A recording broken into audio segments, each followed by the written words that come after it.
wabarakatuh. Wasta Abi Farurozi di kelas TPTUB sareng Ostabdi Bakti di kelas TOI A, disebut TOI A. salaku anu menang PSC Mobile Legend nu juara tilu. Abi di dieu bade wawancara seputaran e-sport. Kemudian mulayan e-sport. Mimitina teh kan di babaturan, nah di kelas teh sok pas kelas 8 babaturan teh sok ngomongkeun ya wae game kitu we. Nah jadi we katagihan tidinya. Amun e-sport tuh sabaralan? 2 tahunan lah kira-kira di kelas 8. Pengalaman anu we terus anjeun rasakeun di e-sport.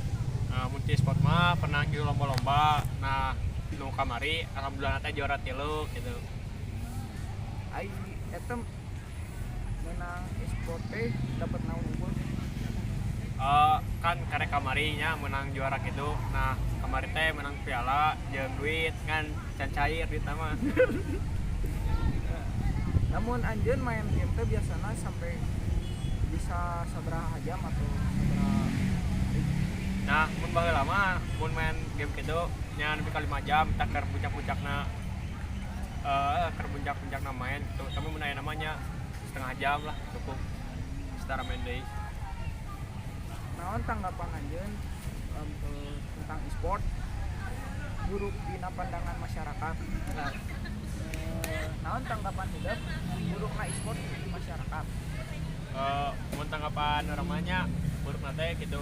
Mun budak-budak itu mun main karena game gitu sok kecanduan, sok karena waktu, karena segala lah gitu. Jadi saran hidup kudu kumaha? Nya kudu ieu tong menyamun main game nya saperluna gitu tong nepi ka waktunya poho salat, dar poho gitu kudu dibejaan. Sakitu wae ti abdi, ampunten bila aya kalepatan. Wassalamualaikum warahmatullahi wabarakatuh.